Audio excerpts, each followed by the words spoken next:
Welcome everyone to our class in Sefer Melitza. The Ramchal, if I had to describe him in two words, I would say emes uberur. He is a man of emes and clarity, and whatever topic that he discusses, he tries to break it down into its main components and then give us the sub-components. And with these tools, we're able to clearly understand what is going on in the area of communication, which for us is very important because we're always relating to the Torah. Okay, the Ramchal tells us that, is this screen sufficient for you? I don't know, so is it a little small? Yeah, no, it's fine. It's fine. I can see fine. Yeah? Yeah. Okay. Great. So the Ramchal divides speech into two parts. He divides it into Haggadah, that means communication, and Ritzui, which is motivation. These are the two basic foundations of speech. And he explained that the rules that govern clear communication and motivation have common qualities between both. Both of them share the same rules, and there's unique for each one. When it came to the communication part, a lot of that clear communication came from Sefer Higayon. This book is going to deal with motivation, the motivation aspect. But since they're both necessary to have a complete communication, so the Ramchal gives us a overview of both those aspects. After we finish today's class, we'll move to the second half of the book, which is about Ritzui, about motivation. Okay, in communication, no matter whether it's, speech, I'm sorry, whether it's in communication or motivation, he tells us that we always have to key on two basic aspects. That means the inyan, or the content, what we're trying to communicate, and two, the words we're using to communicate. Both those things have to be considered. We've seen that in Dr. Gemara also. It's a classic breakdown. It's your content and the words that you use. Both of them have to be mitukan, have to be well structured in order for you to communicate your ideas. When it comes to the inyan, he told us that there's one bechina, one mikra called eichus, and there you have to check whether the quality of your information is true or not, and whether it's enforcement or not. And we said the difference will be if it's not enforcement, then you when it comes to the words that you're using, he breaks that into the three mikrim of eichus, kamus, and seidas. Okay, so we went through all the details of those three things. I'm not going to go through them, as we've done before. Let's go to our present chapter. He's now going to explain to us that concepts themselves have to be explained, and some of them are easier to grasp than others.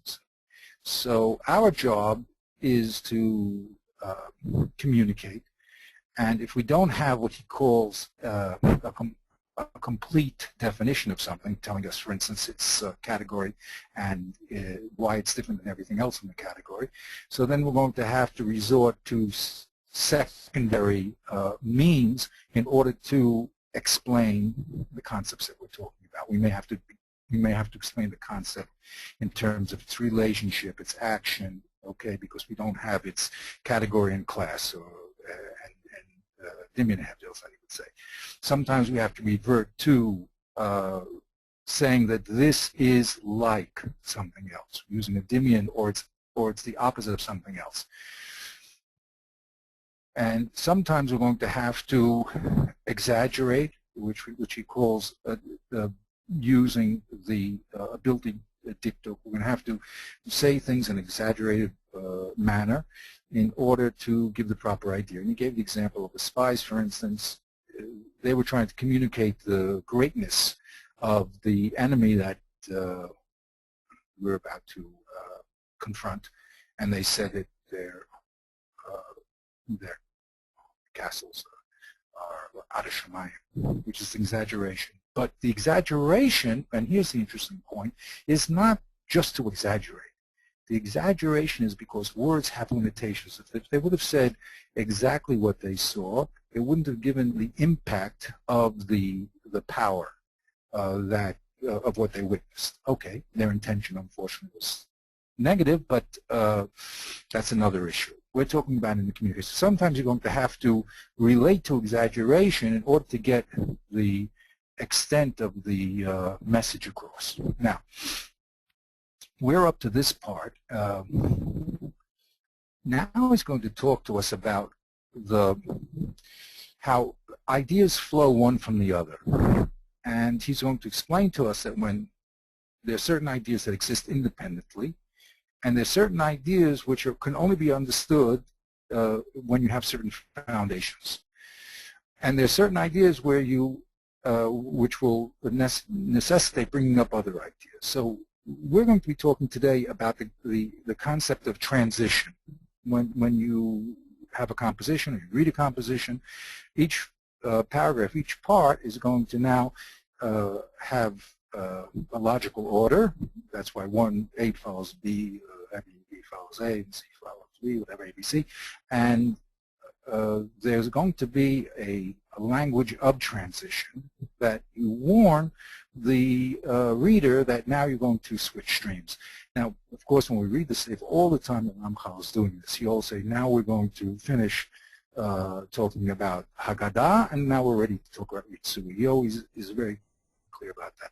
So, and again, in order to have clear communication, you're going to have to order your concepts properly, but you're also going to have to indicate to the reader or to the listener that you're now going to change to the next level of your discussion. So, as Ramchal said, we now say we finished our little chart and our orientations. Let's go to the text. Okay. So he says like this. V'tzarech shizbon and od, you also have to consider shehine yesh inyanim yitzur levadam b'seichel, perish.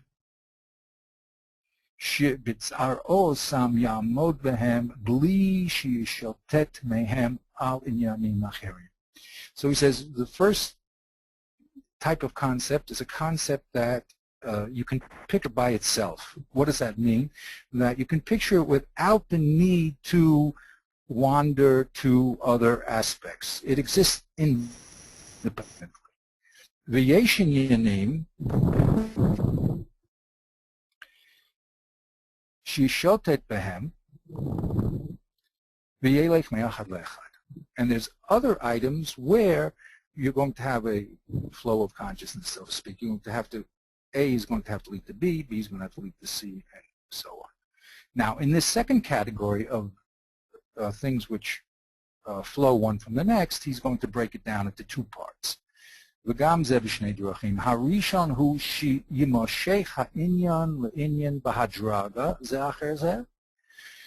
One, as we mentioned, that the composition or the talk is going to necessarily go from A to B to C to D, because that's the only way that you can appreciate what's being said, because the foundations have to be laid before the next levels of the communication is spelled out. What does that mean? This, the first type, you need premises in order to understand the second level of what we're talking about. And it won't be understandable without them. So certain things, like he said, you're going to learn higayons, you have to learn about terms, statements, and then you have to learn about syllogism, you have to learn about proofs. And you have to do it in that order because you're not going to understand statements if you don't understand terms. You're not going to understand proofs if you don't understand statements. So there's a certain flow which requires an orderly progression from A to B to C. That's the first type. Now, in the second type is Shiba'odo Mitzayer Ha'inyan Harishon Yisor Al Sheni. Very interesting that when you're talking about one topic, another topic will how do you say, Miss Ora, will Rise. Will come. What was a good word? Arise. Will rise. Or rise or. Rise up. Yeah. Okay. It'll awaken another topic. Right. Okay. When you're talking about one topic, it'll bring up the other topic. Okay. Now, he's going to spell that out. V'hinei efsha sheyisareh alav b'kvius. He divides that into two parts. Sometimes this, in the middle of your discussion, it'll arouse. Maybe that's a better word. It'll arouse a little lengthy discussion. The arechbo his bonus, and you have to spell things out a little more.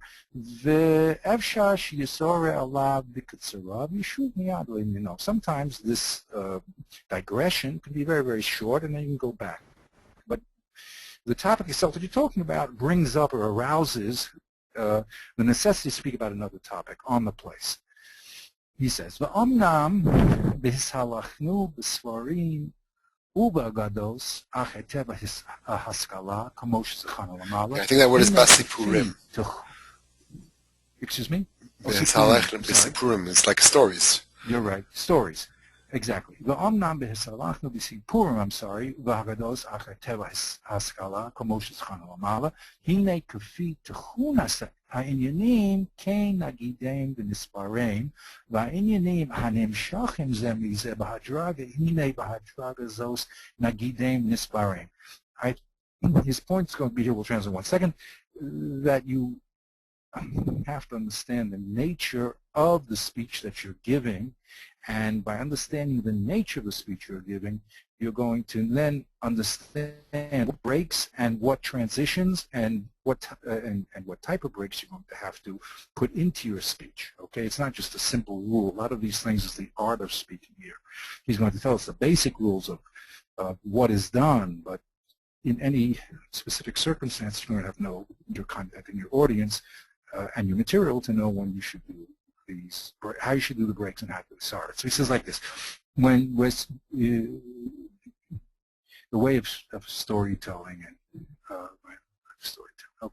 storytelling and agadot, you say agadot, okay, tales. Naturally, as we mentioned, according to the nature of the content of what you're trying to tell over and express, then that will dictate how the inyanim, the subject matter, goes from one topic to the next. Okay, and according to the nature of what you're trying to say, then you're going to arrange the progression and the breaks accordingly. And he'll give some examples of that. Okay, so he's warning us here. There's no mechanical rules here. You have to really be aware of your audience, your content, and what it needs. But whatever it is, you're going to have to be aware that you're going to have to break it, and you're going to have to introduce the various portions in a conscious way. He says, whenever you break your speech down or your composition down into its parts, you're going to have a kesher, a transitional point from each paragraph. V'hinei mama asher bo yereha ma'abar hazeh asher nebar mimeno el inyan nekodem limshach mimenu. V'hinei mama asher bo yomah mama hazeh asher na'avor min el inyan minakodem limshach mimenu. You're going to have a statement of ma'avar, transitional statement, okay, which will dictate or telegraph to the reader or to the listener that you're not going to switch subjects.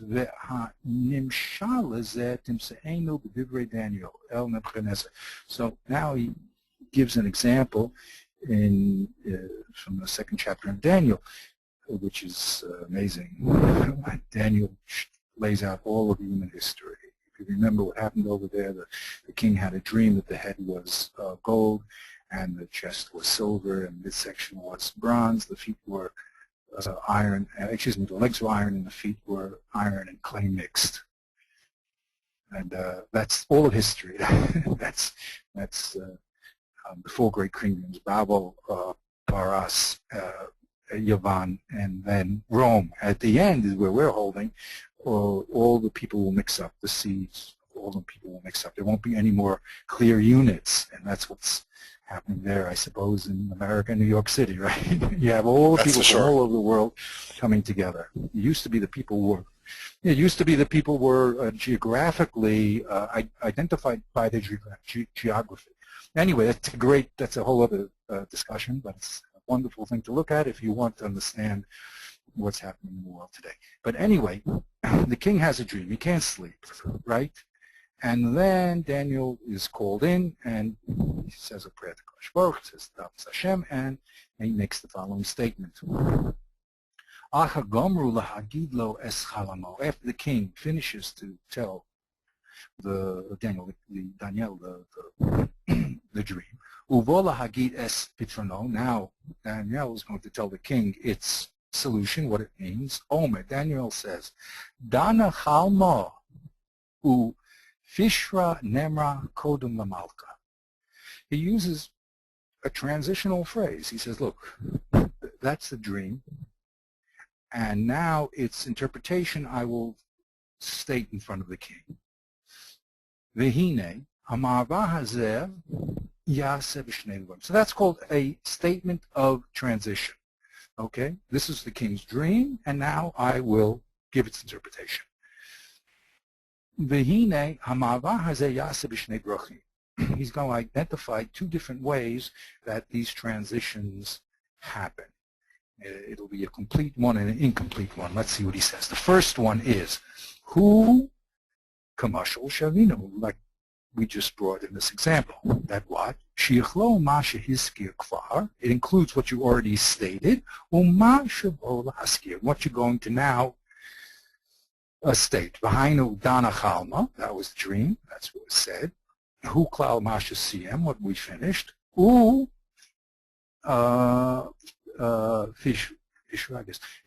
nema klal ma shehiskir. And now the interpretation will now begin.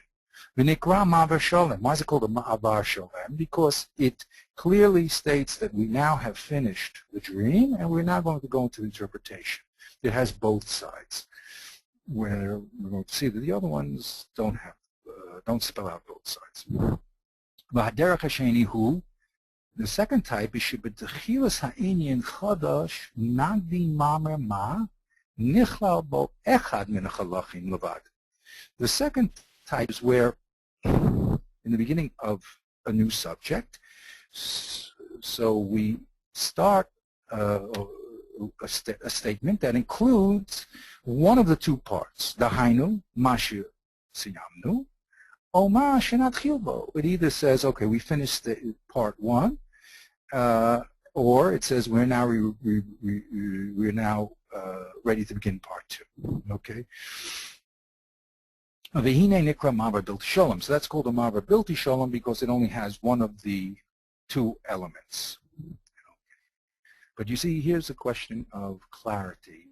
You telegraph or you tell your audience or your reader very clearly that we're now going to go on to a new point. If you don't do that, you can get it's done also, but it doesn't give the clarity that the person doesn't understand that. Now we're going to switch subjects.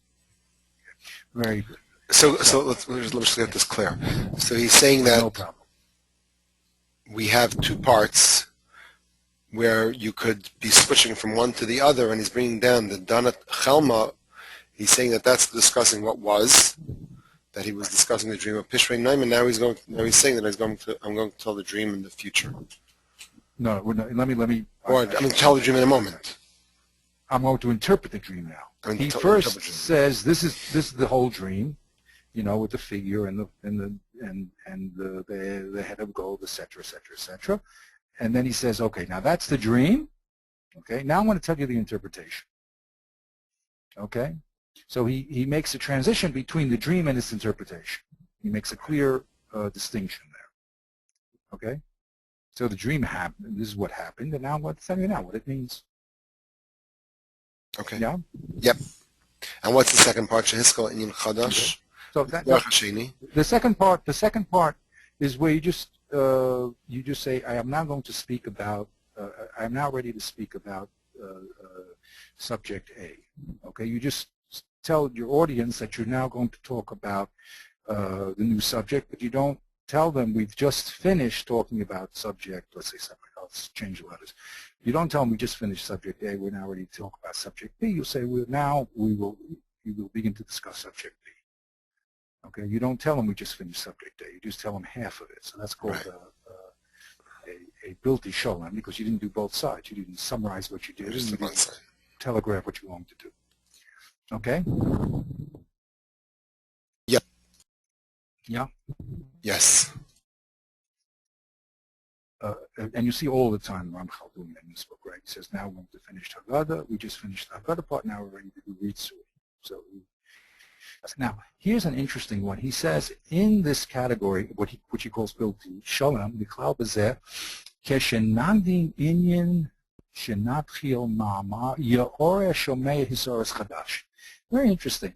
You're going to now talk about something, but since you talked about A, B, C, and D, the audience might be a little bit sleepy, tired, lost a little of their excitement and interest. So you throw in the beginning of the section a mamra of Hisoris to wake them up. Okay, so to speak. That's what he says. Shenantim le'inyan shenatchil mama yisoreh shomer hisoros michadash le'inyan shenichadesh lo. You arouse him once again to a new level of interest of your chiddush. Okay, what's the mashal? Is that kesheomo Eliyahu his name. He said to Eo, he has a long set, it's all Eo's friends came along, tell him wonderful things that are happening to him. So he has a whole speech there, A, B, C, D, E, F, G. So when you give an A, B, C, D, E, F, G speech, usually about C, D, E, depending on the audience, they get a little tired of hearing. So what do you have to do? You have to reawaken their excitement. So what does he say to him? He says, Hazinu zosio, amod v'hisponen, niflo skel. In the middle of this ABCD thing, he says, listen to this, Eo. Understand the great wonders of Hashem. So that's a way, that's a transition. He's going to talk about a new concept to him. But the reason he's doing it is not because there's a new madrega and he has to say, we just finished talking about this, we're now going to talk about something else. But in order to reawaken the interest and excitement of the listener, he gives this transition phrase, okay? That's it. Hazinu zos il oma dispon. והעניינים אשר יסער בם השכל אחד מתוך חברו, הנה כפי טבעם כן תהיה הדרגה סמוסה, הדרגה סמוסה. He says like this. Again, according to the subject matter that you're trying to arouse the seichel about, one, A going into B, going into the C, so then you're going to have to understand, excuse me, I just lost that, I'm sorry, now I just switched.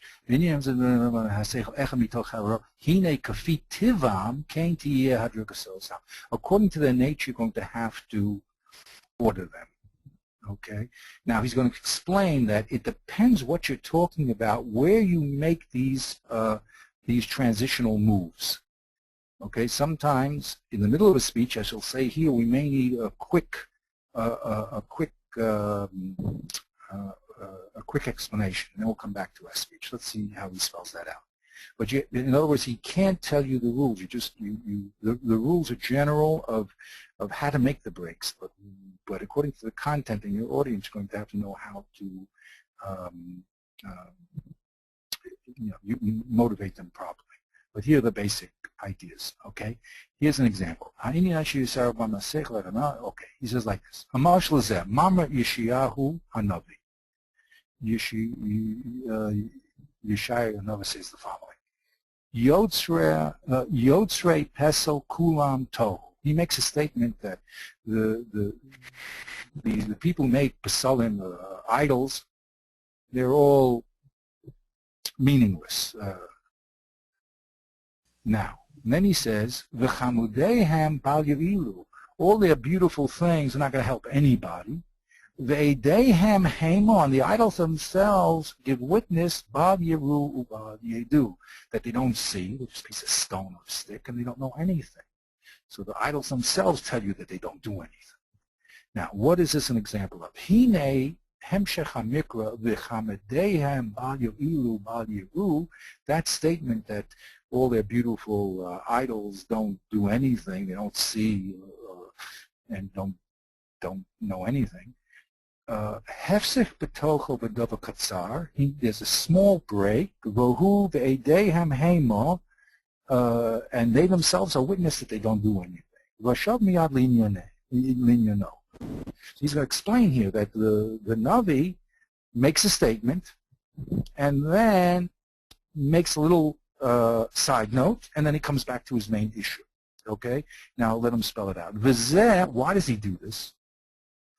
And first he says, he makes a statement that the idol worship, the people who make these idols don't produce anything. And then he goes on and explains they don't do anything and they don't see and they don't understand. Why does he make that little thing? And he goes back to the rest of the speech. V'zeh, Ki odo mavura ganus ose halili she'en behem mamish v'ovdim osam hine yisera mamish v'ovdim chameri v'hine yorea betoch ha'inyan hazeh al inyan acher shehem atzman edim al hadavar ba'ofen she'en lehem lehistapek bo. Now he says like this. While he's explaining he's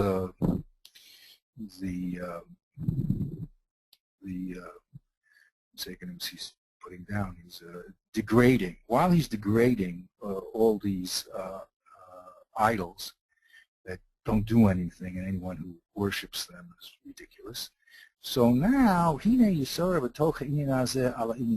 all of a sudden he brings up another subject. Shehem atzmam. So first he puts down the people who make the idols, right? And then he makes a little interruption. He says, you know something? The idols themselves give testimony that there's nothing there. So he talks about the people making them, and then all of a sudden he says, if you look at the idols themselves, they themselves will show you that they don't think, they don't see, they don't understand. Now, why does he do that? Shehem atzmam, he says, v'hine yos'er b'toch inyan hazeh al inyan acher, shehem atzmam edim hal hadavar ba'ofen she'en lahem nistapek bo. There's no question about it that they themselves tell you they do nothing. They don't understand, they don't see, they don't hear nothing. Omnam, ha'ora zos, this little note, dai shetavo ata ve'inyan b'katzar. This little note that they themselves prove that they don't do anything is fitting to come as a very short note here. To show that the original statement, which was a degrading of the people who make these idols, is correct. What does that mean? Ki teva haseichel nosen.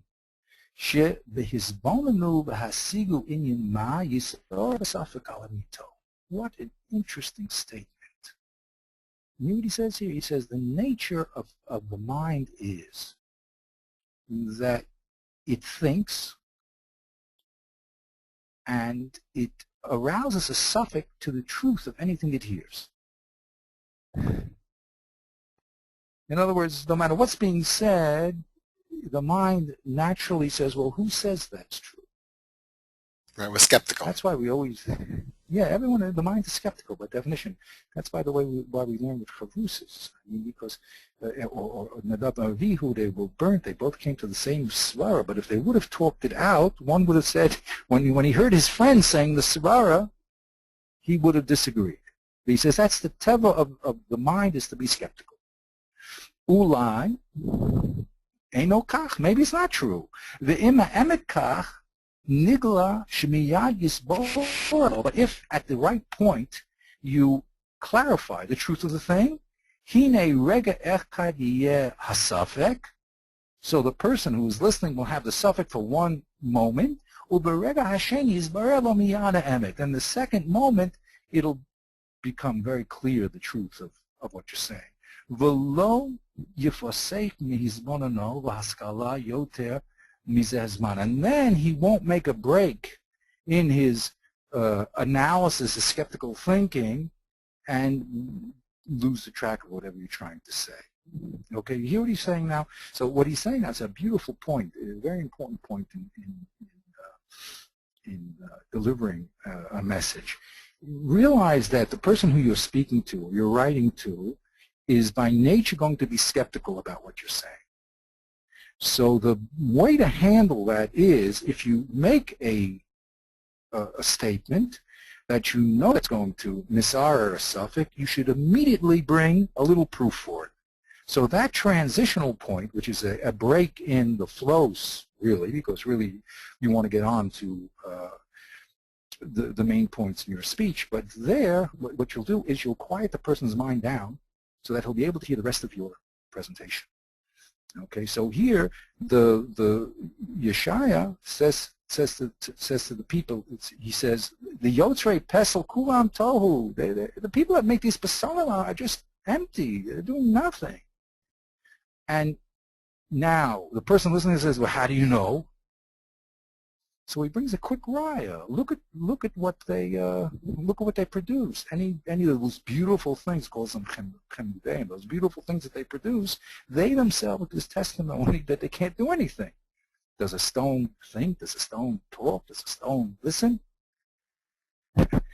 But the way the Ramchal explains this is that it's, since the statement that's going to be made is naturally going to bring up a person's skepticism, you better bring proof right away, or else you won't listen to the rest of what you have to say. Anyway, that's a very, so even something as very interesting concept. Right. So even something as understandable that a stone or a rock, a avodah zarah is bal ilu, you still have to be worried about the skeptics, and right away bring a proof. Exactly. Yes, it's beautiful. That's the nature of a person. If you hear someone say something, you know, well, I disagree. What do you mean disagree? But no, yeah, okay, because and then you've lost him. You know what I mean? Because he's thinking, is it true? Is it not true? So if you can interject at the right moment, a stitch in 9 says 9, a proper proof to quiet the skepticism of the person, then you've won your point and he'll listen to the rest of what you have to say. Okay, so he says, that's what he says here. Okay. And ukeneged zeh hadibor tufsach hagada behefsek. So while you're giving your presentation, you're going to have to make a hafsaka, a break in your presentation, mashitzorech levar inyan, in order to explain what you have to say at that moment. Mayavo le sachel be'emsa tziro v'nashuv el tashlum hagad. Then you can, to explain what the mind is going to now be thinking, you have to be aware of what your audience is going to be thinking when you make your statement, and you're going to have to now give them a quick proof, and then you can come back to finish what you have to say. But if you're not aware that your statements are going to arouse skepticism in your audience, so then what will happen is you'll lose them again quickly, because they'll be thinking about what you said, because that's the nature of thinking, and you haven't quieted it down. Okay, so that's what he calls a hafsaka katsara. Here in the parentheses, parenthetical phrase, maybe we call it in English parenthetical. It's okay, but it's a phrase. a short one. Sometimes you're going to need a longer explanation. That's called a digression. I'll explain in 1 second. V'hine, hafsacha rucha mezos, shavenu lamala timsa b'divrei Moshe Rabbeinu. Now we're going to see that sometimes you're going to have a longer digression. And he brings an example from Moshe Rabbeinu, Shalom Yisrael, when Moshe Rabbeinu speaks to the Jewish people. V'zos ha-mitzvahs ha'chukim. I brought all of it, so it comes a little easier for us to understand. Because he just shorthands, expects you, of course, to know all the Chumash. V'zos ha-mitzvahs ha'chukim, ovrim shama l'rasha, l'man tireh Hashem Elokecha, u'shemata Yisrael. Okay. Tirbu ma'od kasher diber Hashem Elokecha. Okay, here's the phrase, Eretz Vatcha. Here's what he's going to analyze now. Okay? In Devarim, it says, V'zos ha-mitzvah chukim v'shukim asher tziva Hashem Elokechem lilmod etzchem lasos ba'aretz. So Moshe Rabbeinu says these are the mitzvahs and the laws that HaKadosh Baruch Hu has commanded us to learn, or to teach you, lasos, that these laws you're going to do, when you go over the yard there now, at the end of the garden, now I'm going to send this off to Israel. He says, okay, these are all the laws you have to learn to do when you cross over and you inherit the land. And then he says, Laman tireh es Hashem Elokecha lishmo es kol chavasav. And why do you have to learn these laws? Because you have to fear Hashem Elokecha. Lishmo es kol chasav, and to guard or watch carefully all his chukos and his mitzvahs, Hashem Mechin Tzabacha, Ato, Vincha, all the commands that Kodesh Baruch Hu has commanded, you and your children, all the days of your life, Lama'an, why Yaruchu Yimecha, in order to extend your days. Okay. Okay. Ushamas Yisrael, the Shamarta Lasos Asher Yetev Lecha, V'asher Tirbu Ma'od Kasher Diber Hashem Elokecha V'secha. And you'll watch the mitzvahs to do them, and it'll be good for you, and you'll grow expansively as a Kodesh Baruch Hu, the God of your fathers had told you, and you're going to enter into the land of Eretz Vatcha, which is flowing with this milk and honey. That's what Moshe said. Now he's going to explain that what Moshe Rabbeinu did was make what he calls a hafsaka arucha, a long break. Hine hemshach halashon hazeh v'zos hamitzvos shama l'rishta Eretz Vatcha. What Moshe Rabbeinu was trying to say, these are the mitzvahs that Hashem commanded you to do when you cross over the Jordan to the land Eretz Vatcha, and he interrupted it by telling you why you do the mitzvahs. Okay, the hefsik emser b'shnei mikrim, these two in the middle, the Beis and Gimel, l'ma'an tireh v'shemata, why?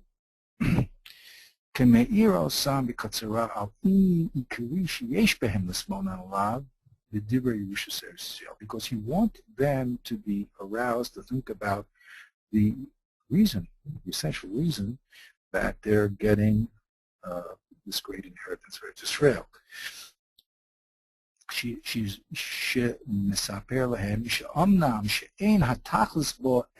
What is the tachlis of this great Yerusha?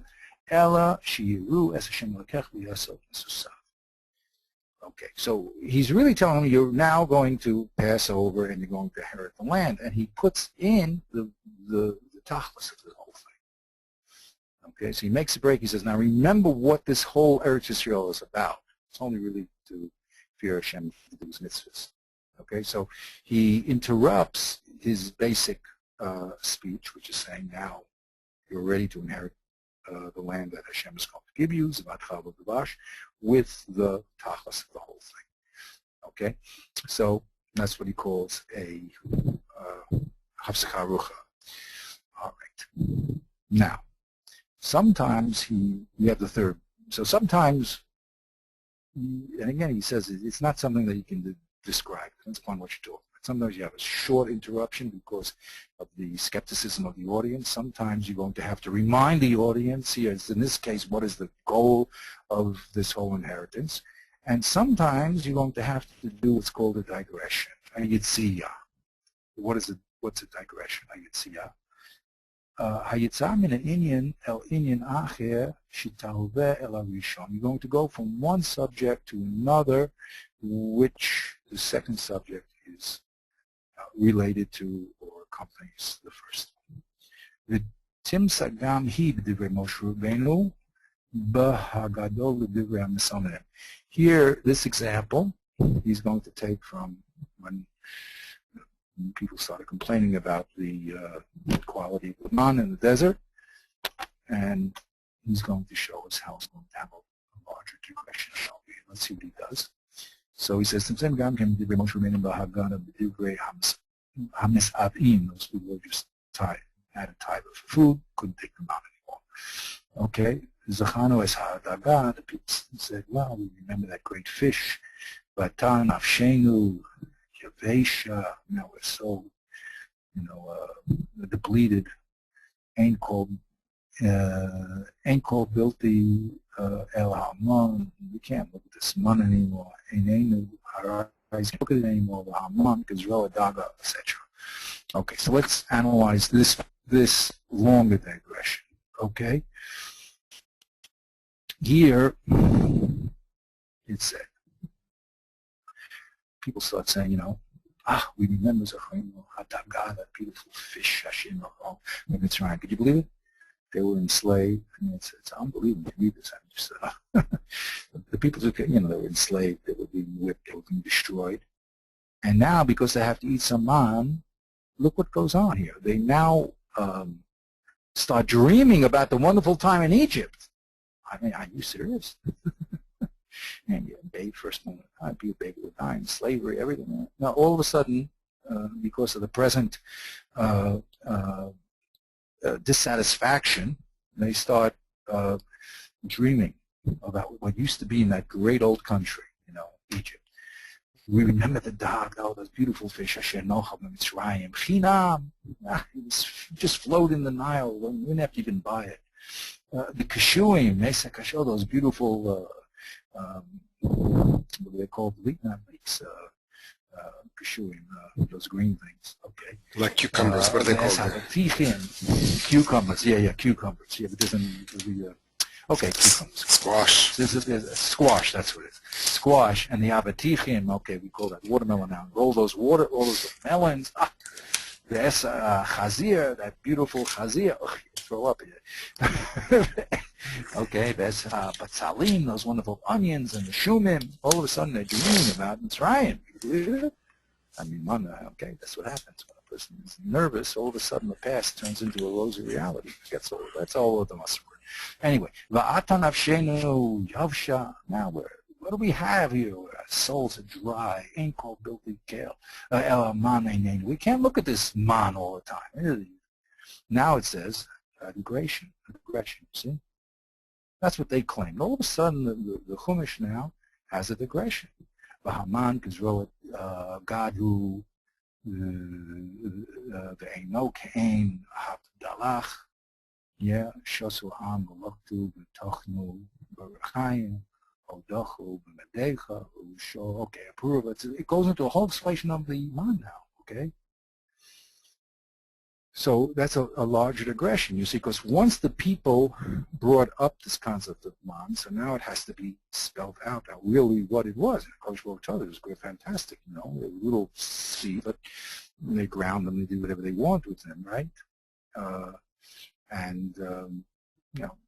taste is actually very wonderful. And then it goes back and it says, Yishma Moshe Esa'am Bocher Mishbechosav Ish. So okay, and then it goes back to Moshe Rabbeinu. Okay, so we have this whole break where we're going to now discuss the man. That's the point. The point we had to make a large digression because we brought up man, and who knows what man is? Okay, you read the Torah many times. But the Torah itself has, if the topic is brought up, then you have to spell it out because the people are not aware of it. The listener, the reader, is not aware what man really was. All of a sudden, this new topic gets brought up, so you have to spell it out. So sometimes you have to make a longer digression if you bring up some new information, and you're going to have to spell it out. If you don't spell it out, so then all you're left with is that for some reason these people were complaining. Hine, he says, misipor divrei hamisavim, from this out of the people who had this taiva, yotzei el sipa imin aman. All of a sudden the scene switches to start telling us all about the man.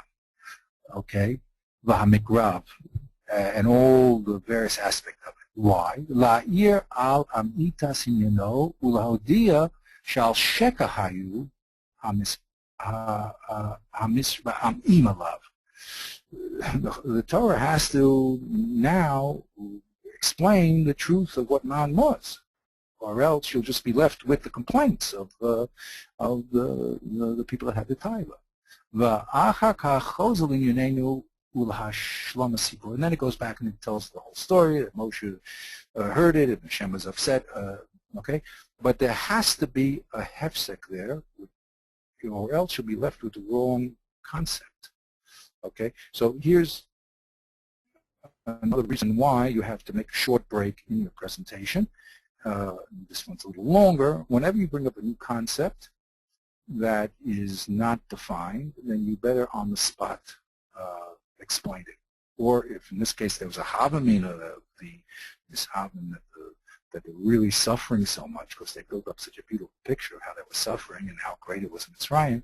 So you now have to, since that sheker, you have to now show what the reality is, and you have to make a break. You have to explain the truth to Mamos. Really very, very good.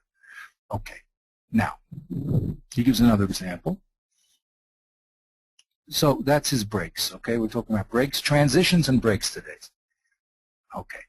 Now we're going to have another example, okay? When with Yitzhak calls in Yaakov, Yitzhak in Beersheba, gives him the bracha, and then Yaakov leaves. Hine mitofsi paro asher shalach Yitzhak es Yaakov lebeis Lavan. After the whole thing with the birthright and everything, then Yitzhak sends him off to Lavan. In the middle of the story, what happens to Yaakov, who's the main, so to speak, character, Yetze min ha'inyan v'yisaper ma she'asa Esav v'roso hatzivu le'azeh. What did Esav do when this whole when his father Yitzhak commanded Yaakov? Shetzivo Yitzhak es Yaakov v'achachak shuv le'inyanei. So then we hear what Esav did. He also married some women, but not such nice ones. And then goes back to and then comes back to finish the story of Yaakov. And it completes the story. Okay, so here I have it in Bereshis. Okay, Yitzhak calls in Yaakov, and he tells him to go get a wife. So Yaakov gets up, goes to Patam Aram, to the Sua, and gives him a bracha, and then he sends him away. And then what happens over here? V'yar Esav.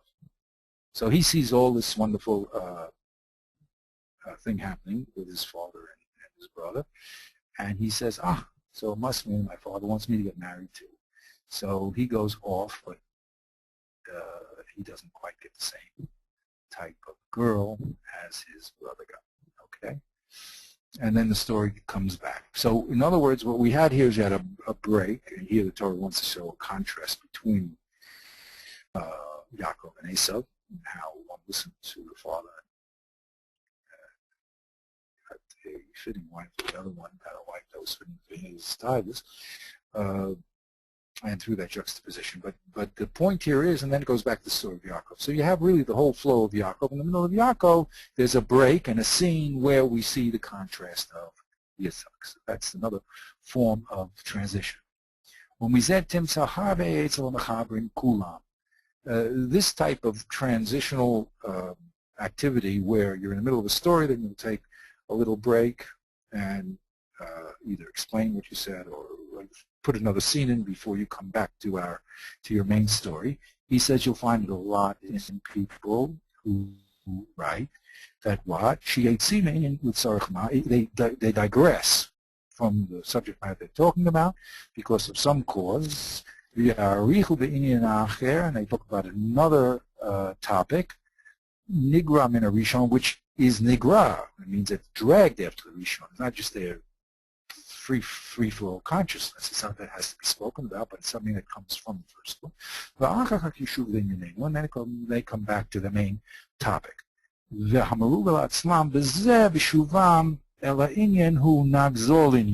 the way that people normally talk when they're writing or they're speaking, when they make a digression, is to, again, telegraph to the audience your next step by saying, okay, let's now go back to our main topic. Okay? So that is, we want to finish this last paragraph, so we'll have, and that's going to be, we'll just do a little view of what we did. But the point being here is that you have to break up your presentation into parts, and you have to tell people when you're going from part A to part B. And even within part A, you may have to realize that you have to make a small break because what you said is going to arouse skepticism, or what you said has to be spelled out, or what you said could quite easily be misunderstood, okay, so you're going to have to make those breaks and then come back to your main issue. Those breaks can be small, those breaks can be long, and the most important thing is they're necessary. They're nigra from the rishon, you see.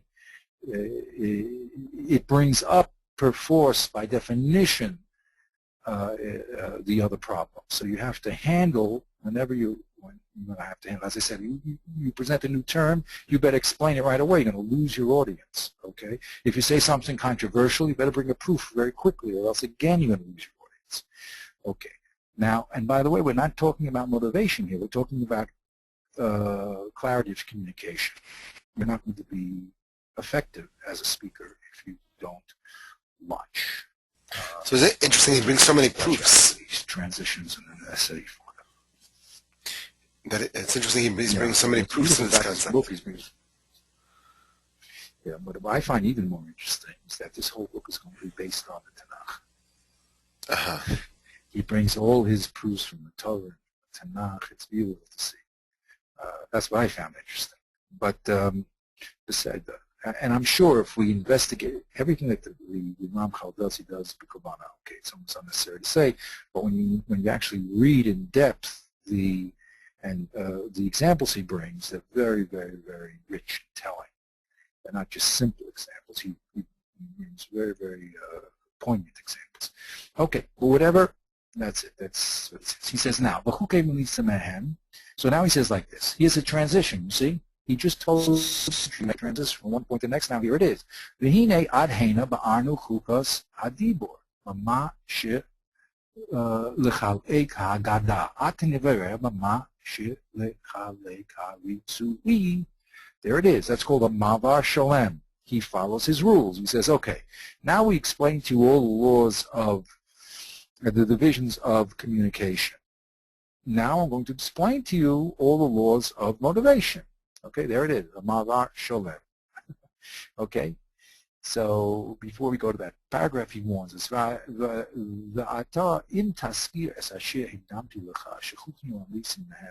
you remember what I said before, okay, summarization, that what? When it comes to the laws of Melitza, you have, some of them are miuchadim, lamagi, some of them are miuchadim lamartzeh, and some of them are mishutafin. That means that they are equally applicable to both of them. ועל כן, אל תחשוב שאוסם הנזבר עד הנה יהיו למגיד לבד. Don't think that these rules of clear communication that we just explained only applies to the communicator. And when I'm going to explain about the motivator, only applies to the person who's motivating.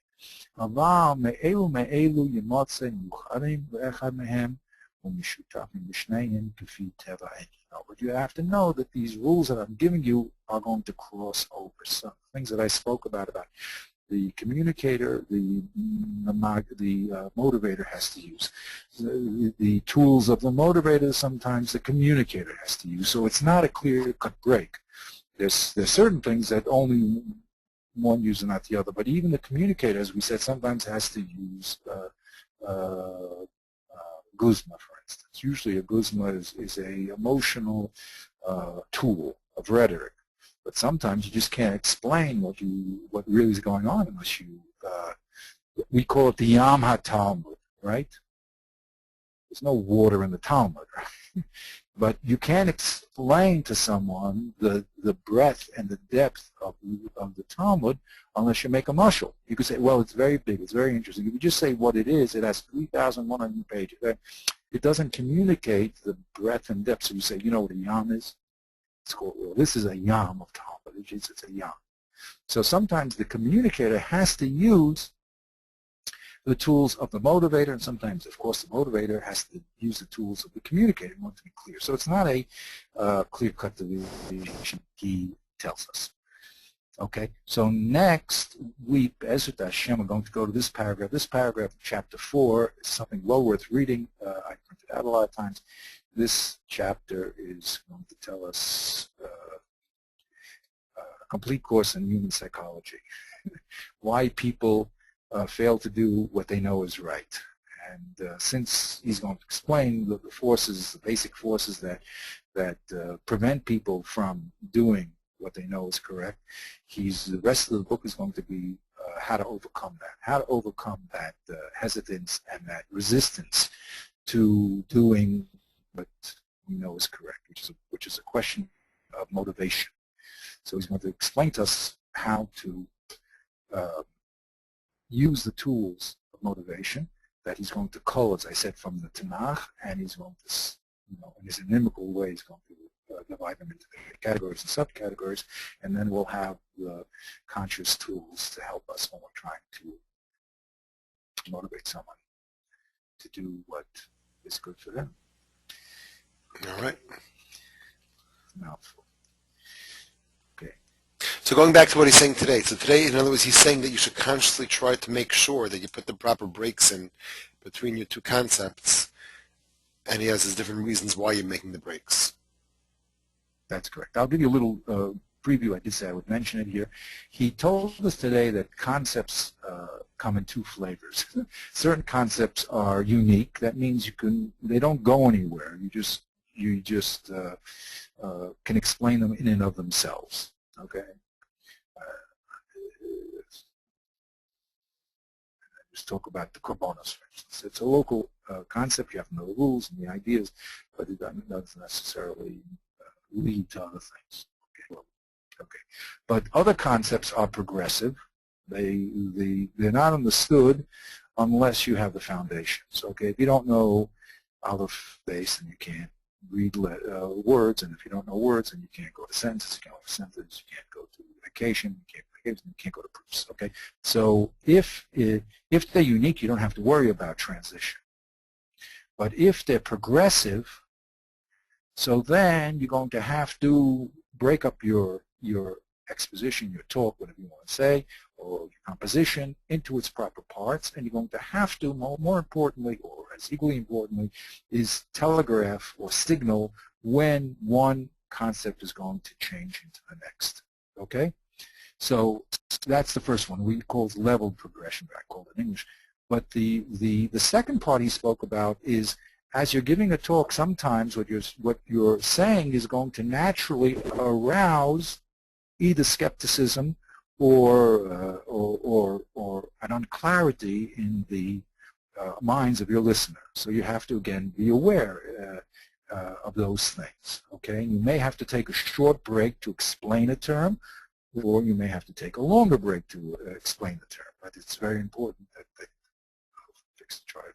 Good concentration. But whatever it is, you're going to have to be aware of what the audience will be unaware of, and then on the spot bring it in.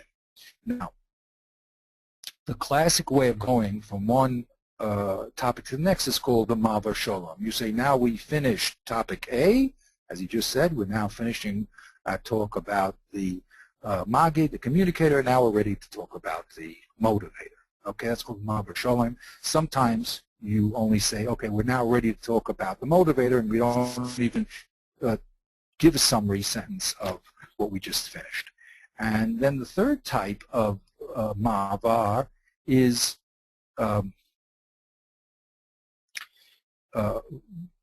what do you call it? The Katsara, the Yerucha, and the Yitzira, which is short, long, and a total digression.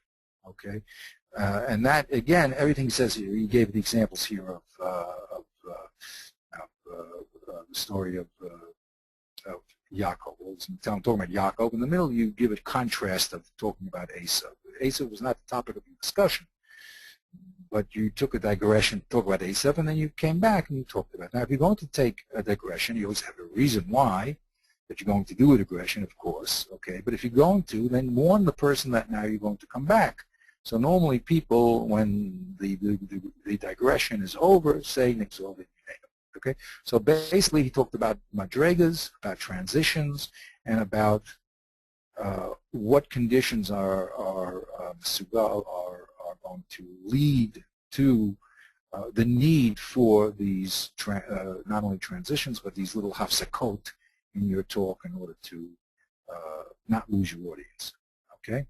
Seder, is that more or less?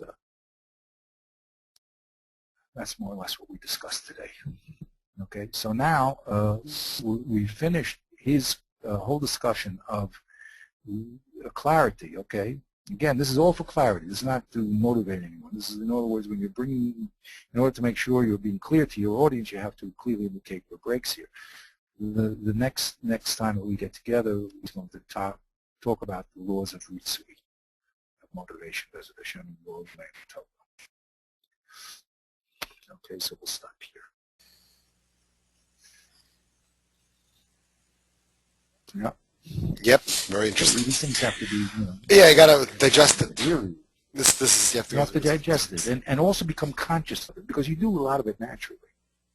Okay, I'm sure you've spoken to people, and I'm sure you've given talks and this and that, and you've heard enough. You know.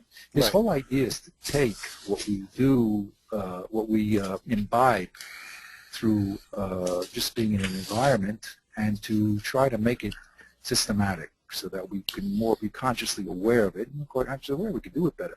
In Mesil Sharma, as I mentioned, the Vilna Gaon said he couldn't find an extra word in the first 3 paragraphs now, in the first 3 chapters. Now, I don't know if that means he found an extra word in the 4th chapter, or maybe he just never investigated the 4th chapter, but whatever it is, the Ramchal is true to his system, and he's trying to explain to us how to be effective communicators and motivators. Okay, that is it.